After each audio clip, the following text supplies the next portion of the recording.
If you stand in the shadow of a place people once loved, you can still hear it, not the cars, not the radio, but the small sounds that made a town matter, the drip of a fountain, the jangle of arcade tokens, the low, steady hum of fluorescent lights.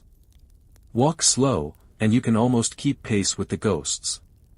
They called it Hawthorne Mall because the developers liked the pleasant, old-sounding name.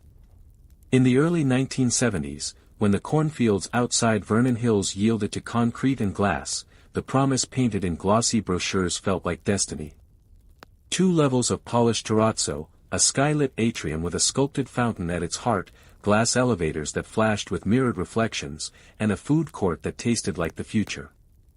The mall opened in the summer of 1975 with fanfare that made the county pause, parades, ribbon cuttings, a mayor with a grin and a typed speech, store managers shaking hands like they were sealing a pact with prosperity. Newspapers called it the crown jewel of Lake County. For a while, the phrase fit.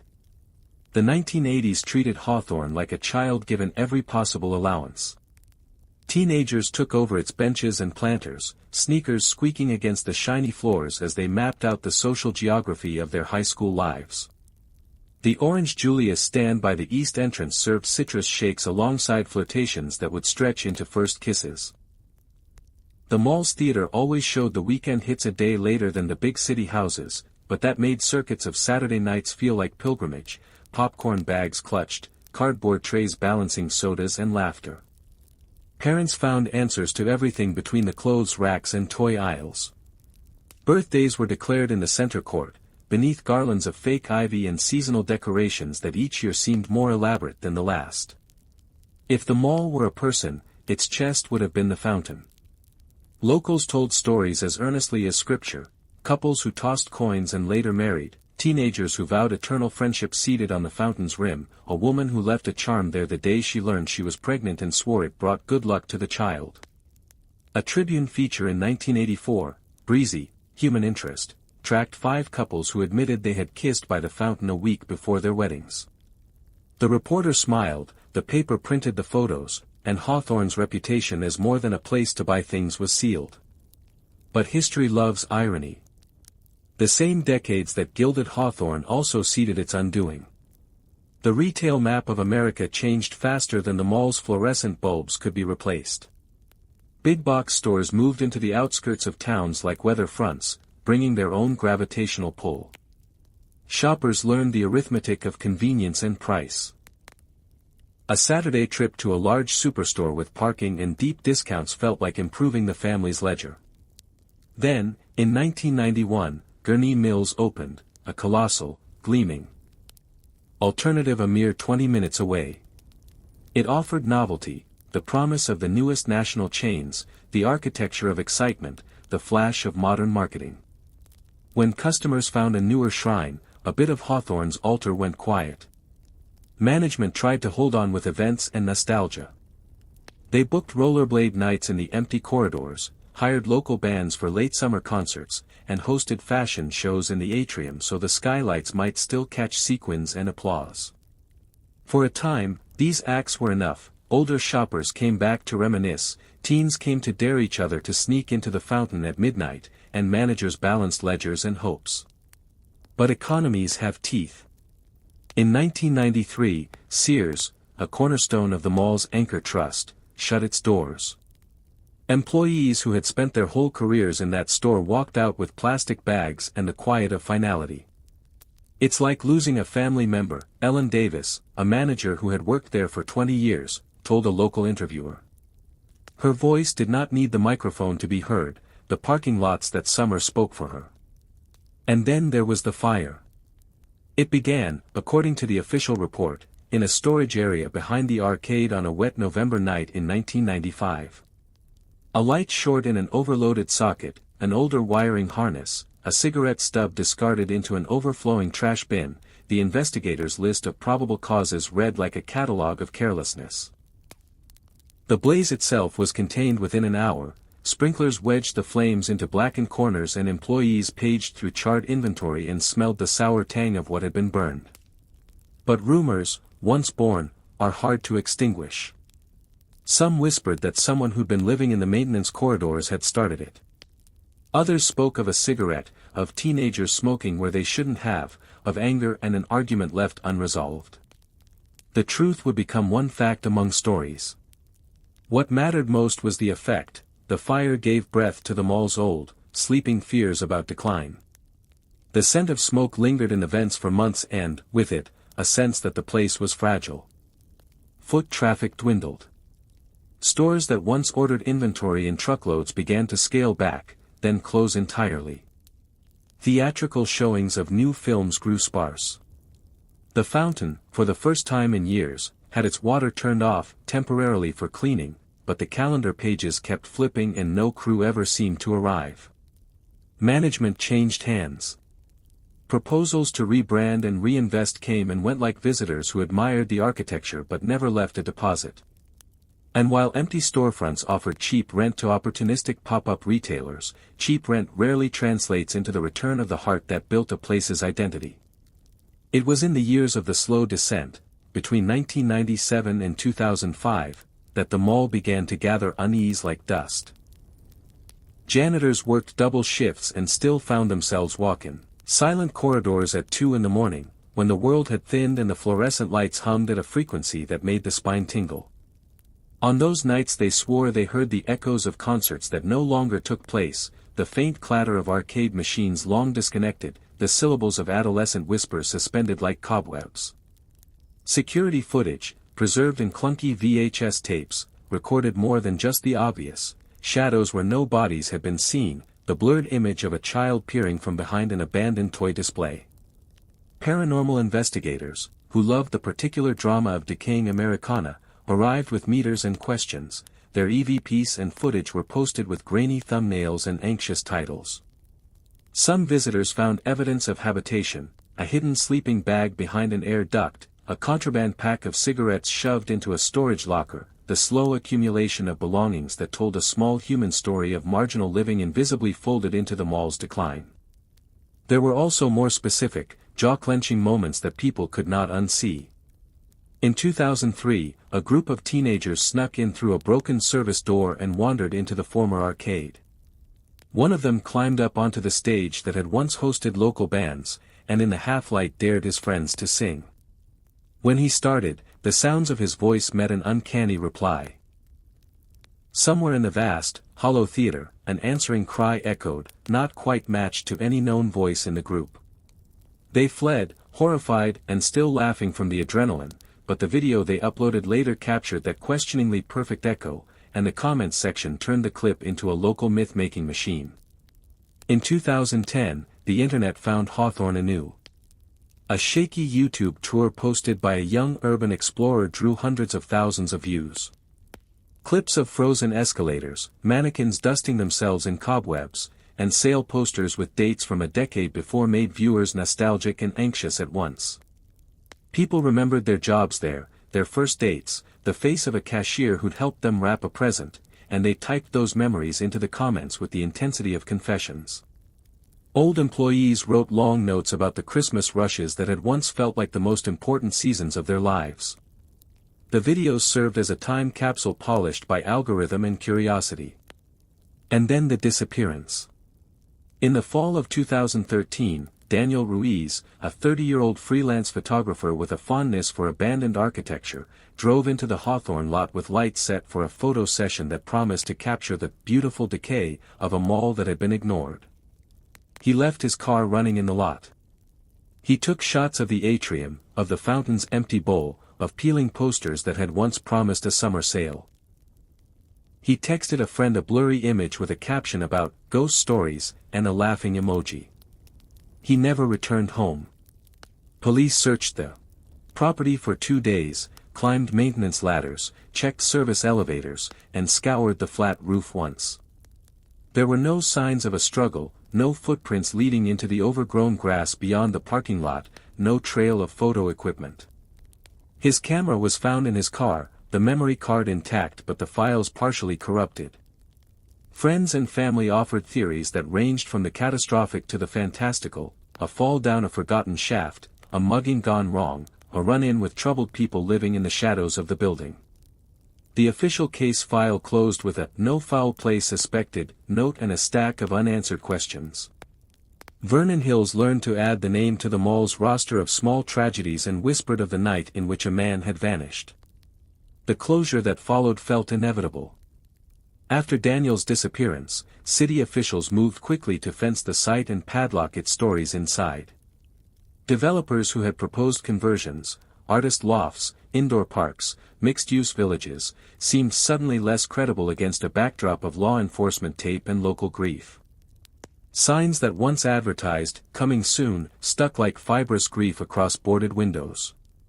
Vandals peeled paint and left tags like wounds. Rainwater found its way through compromised skylights and stained the floors with the patience of time.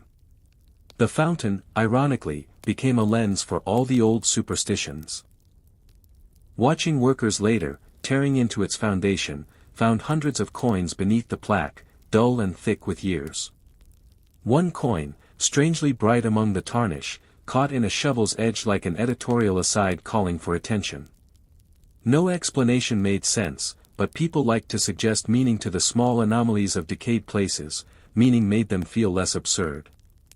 Years passed with Hawthorne becoming both a destination for the curious and a cautionary tale. Kids dared each other to trespass and took selfies by its boarded doors. Historians catalogued its business records like archaeological strata.